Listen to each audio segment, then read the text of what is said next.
In this video, we are going to solve the LeetCode problem of the day, and the problem is count good triplets in an array. The problem category is of hard level, and honestly, I will tell you, understanding the problem is fine. You can even know the algorithm to solve it, but after that also, it's actually very hard to understand what's the approach behind this. But I will try my best to make you understand that. Let us see what's the question all about. So we are given an input. We have two integer arrays, nums1 and nums2. And in simple words, we need to find out all the triplets which are good in both the arrays. Now, what are good triplets? You can define it in any way. I would say you can select any three numbers in your array in an order, and that's a triplet. And if the triplet has the same order in the other array as well, then you can say it's a good triplet.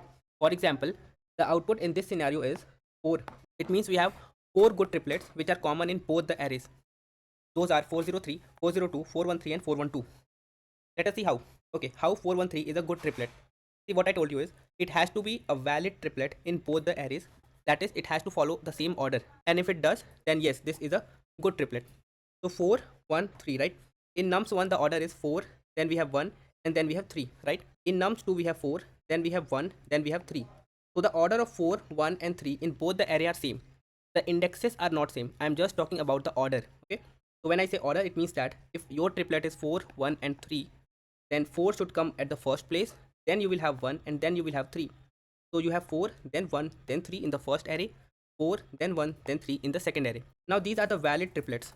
Let us see a triplet which you might think is valid, but that's actually invalid. For example, 1, 3, 2. So the elements are 1, then 3, then 2, right? It's fine in nums1. You have 1, then you have 3, then you have 2. It is fine. But it's not fine in nums2, and that is why this is invalid. That is, it is not a valid good triplet. It might be a triplet, but it's not a good triplet because in nums2 the order is 1, then you have 2, and then you have 3, right? But the real order is 1, then 3, then 2. Okay.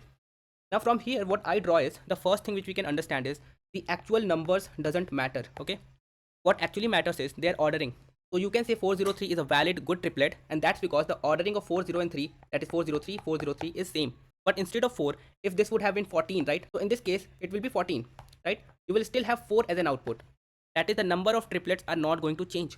So the numbers actually doesn't matter, their positions does. Okay, their indexes matters. That is, whatever number or whatever index you are choosing in nums1, you need to find, if you are choosing the same elements in nums2, their indexes should also be in increasing order. That is, they should follow the same ordering as nums1. So for 401 in nums1, you can say it is valid, right? It might be a valid triplet, and it could be a valid good triplet as well. Only if in nums2 the ordering of this element 401, the ordering of indexes are in increasing order. So you have 4 at index 0, you have 0 at index 2, and you have 1 at index 1, right? Since this is not in increasing order, this is not the correct ordering, right? So 401 is not a valid good triplet. But what if we choose 413? Okay, so according to nums1, again we say that, okay, this is a good triplet. Any triplet which you will form in just one array can be a good triplet. For example, 413. But the other array will have to verify the same, right? So you have 4, then you have 1, then you have 3. And their indexes in the other array is 0, then we have 1, and then we have 4. And now you will see the indexes are in increasing order. It means that the values 413 follows the same ordering in nums2 as well. You have 4, then you will have 1, and then you will have 3. So I assume that I don't care about the numbers itself. I just care about their positions. So what we can do is, we can first find the positions, and let's actually do it for the nums2. Okay, let's try to find out what are the different positions of their elements. So these are the nums2 array. So what I'm trying to do is I'm trying to create an array in which I'm just going to store what are the positions of my numbers. And remember, I told you that the numbers will be in the range of 0 to n minus 1, right? So I know what are the numbers. The numbers are going to be 0, 1, 2, 3, and 4, right? You have 0, 1, 2, 3, 4. So let's do one thing. At index number 0, that is the position 2 is an array, and at index number 0, I'm going to store the value 2, and that's because my actual value 0 is at index 2. So I will create an array position 2 which will have elements 2, 1, 3, 4, 0. How is this created? So what this array is telling me is that if we have a value 1 which is at index number 1, it means that the actual value which is 1 in my actual array, this is a num2 array, nums2. So the actual value 1 is at index number 1. Okay, so I'm actually trying to store the indexes of each of my values. Okay, so for example, if I talk about, okay, just tell me what is the index of number 4. Okay, so I just go to this particular number 4, and this is at index number 0. Okay, I can say, hey, what is the index of number 2? Okay, I will just go to the index number 2, and I will see the value is 3. So in reality, the value 2 is at index number 3. So basically, I'm just trying to store what are the indexes of each of my values. Okay, now this is for nums2. What about nums1? This is the number 1 array, right? That is the nums1 array. What we can do is, We can try to create any triplet in an order from this particular array. This is a nums1 array. Let us create an array 4 0 1. Now let us query this in the position 2, that is this particular array about 401. So it will say, hey, just tell me if I'm talking about 401, and according to nums1 401 is fine because we have 4, then we have 0, and then we have 1. So tell me where is 4 in the nums2 array. And now if you will not have this array, then you will have to make a query in this particular original array, and that is going to increase the complexity. We just create this array, and now we can say, hey, if you talk about 4, this is at index number 0.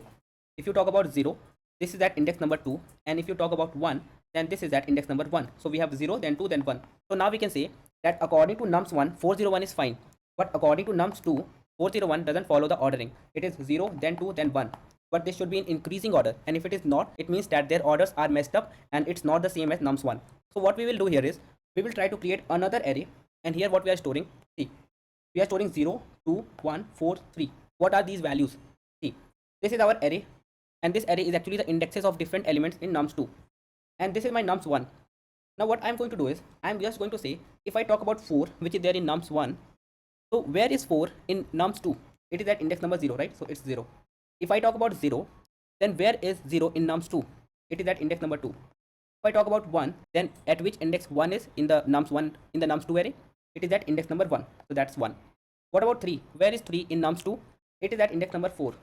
And where is 2? It is at index number 3, right? So what we did here is we are following the same order as nums1 is following, but in the values now we are storing the indexes of nums2. So now you have just one array, transformed array 0 2 1 4 3.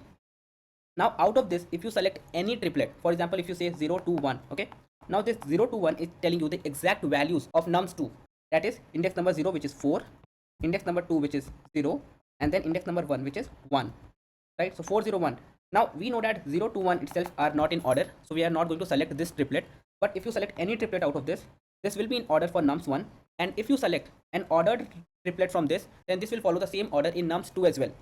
So what we have now is we have an array which is in the same order as nums1, and if we are able to find an ordering from this, that is 0 then 1 then 3, right? If it is 0 then 2, then you cannot go back to 1, right? You have to go for more. So if it is 0 then 2, then it should be 3, right? So 0 2 3 is valid, then you have 0 2 4 is valid, then you have 0 1 4 is valid, then you have 0 1 3 is valid, right? Apart from this, if you say 1 4 3, this is not valid, because after 1 it is more, then after 4 it is less. So we are not following in order. So if you select any triplet, it's fine for nums1, and if you select it in order, it is going to be fine for nums2 as well. So now we just have one array to deal with, right? Now you can create all the triplet out of this particular array which are in order, and the number of array and the number of triplets you create is going to be the output, right? So we are going to use an algorithm, a data structure actually, which is called Fenwick Tree. Okay.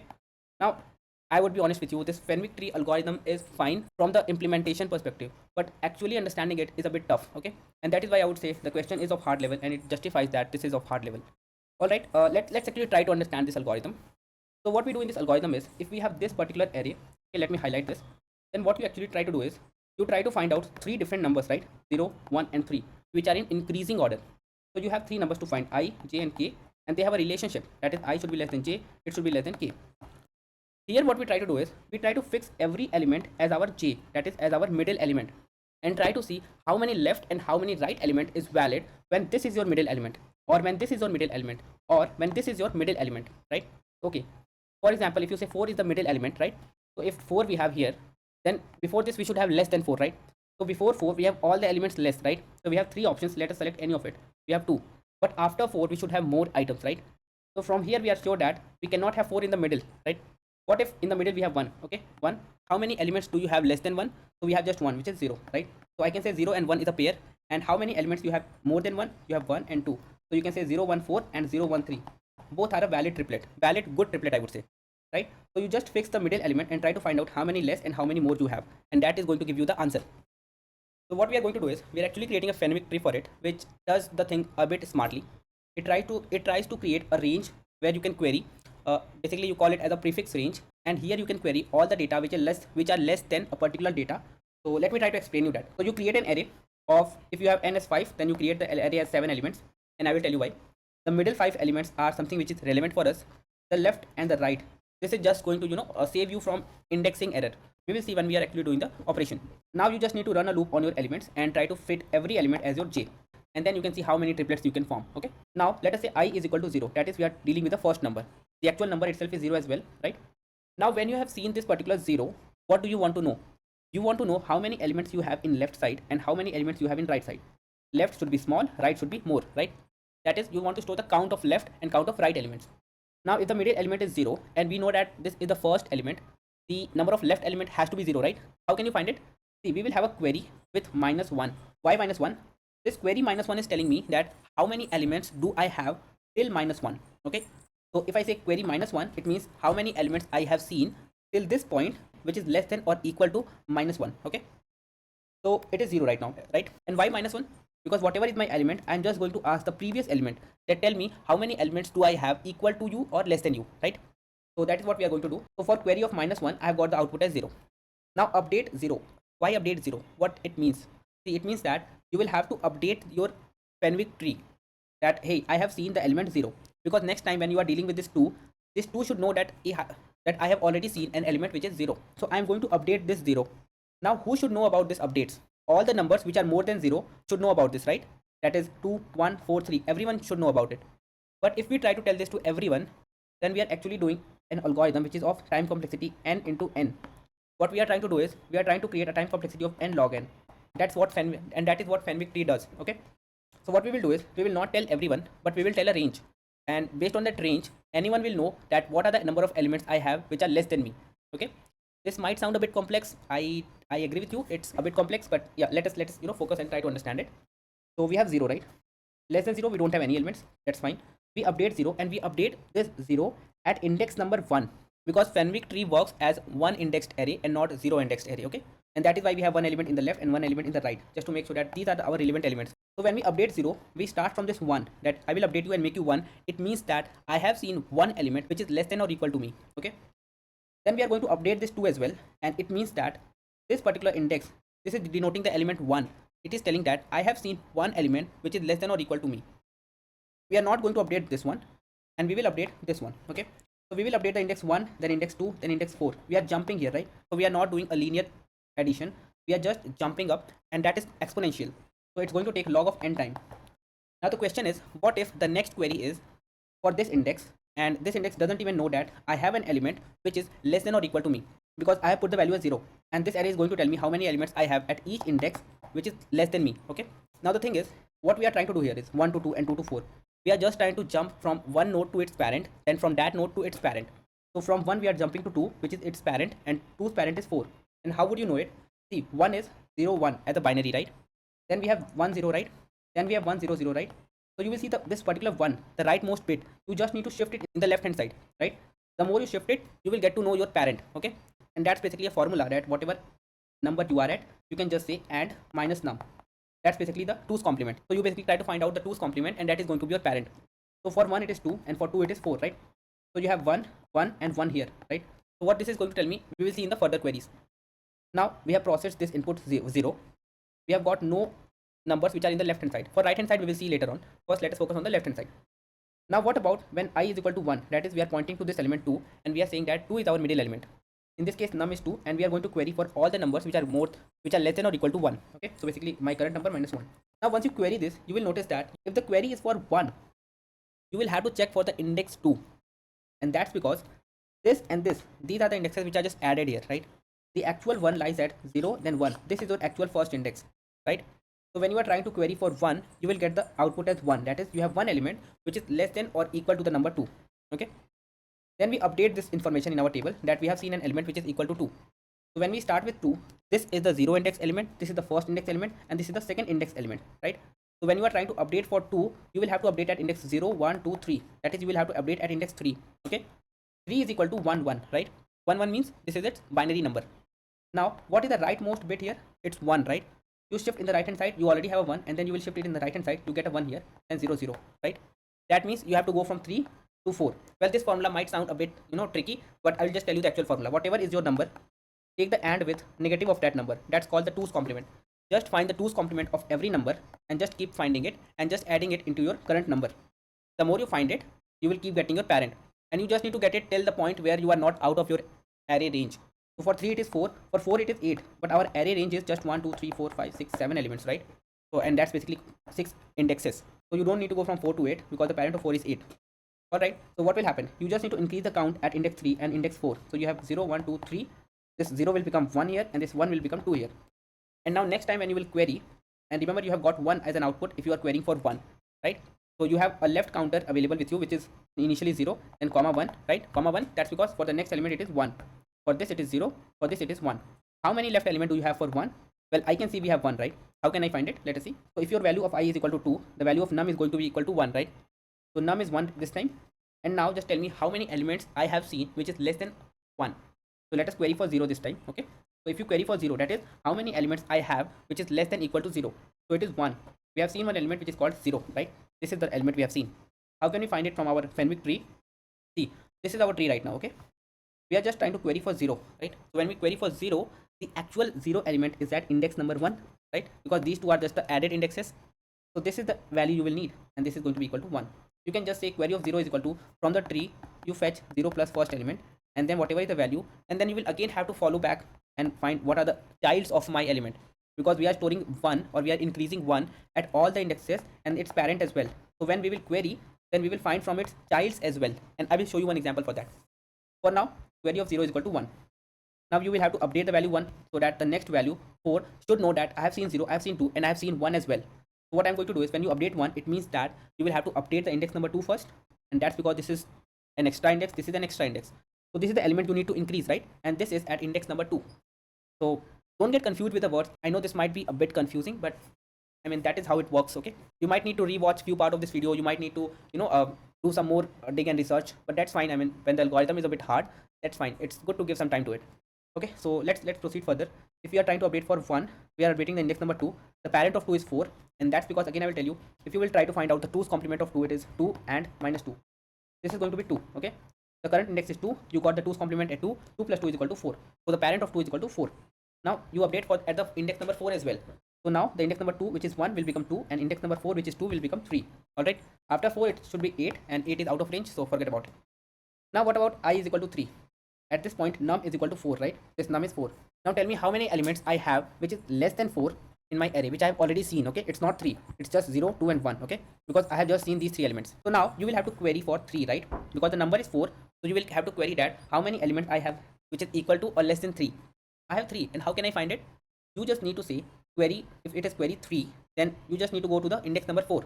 0, 1, 2, 3, 4. That's the index you have, right? At index number 4, you have 3 elements, okay? So you have 3 as a query output for when you are trying to find out how many elements you have till 3. Now let us see one more example, which is with I equal to 4. See, before that we will have to update 4 as well, right? So when we are trying to update for 4, we will update from 5, then 6, and then 8. 8 is out of range, so we just update 5 and 6. 5, so we have 0, 1, 2, 3, 4, 5. 5th index and 6th index. This is going to be updated from 0, 0 to 1, 1. And why 5 and 6? Because the number is 4, so we are going to update from 5. Parent of 5 is going to be 6. If you find the 2's complement of 5, it is going to be 1. So 5 plus 1 is going to be 6, right? So parent of 5 is 6, parent of 6 is 8. 8 is out of range, 6 is within the range, so we will update the values. Now the tree is updated. Now I is equal to 4. The number is 3. The query has to be 2. That is, but the child of this particular one, that's 2, right? And how can you find the child? You find the 2's complement of 3, and that is 1. And this time we are going to say 3 minus 1. So 3 minus 1 is 2. So you get the value of index 3, then you get the value of index 2, and then you will have to get the value of index number 0, which is already 0, and then you will go back, which is out of the range. So forget about it. Just add up 1 and 2. And this is something we are going to do every time. When we were doing it previously, we were just jumping off from this point to this, right? That you can find out from the formula that whatever number you are passing.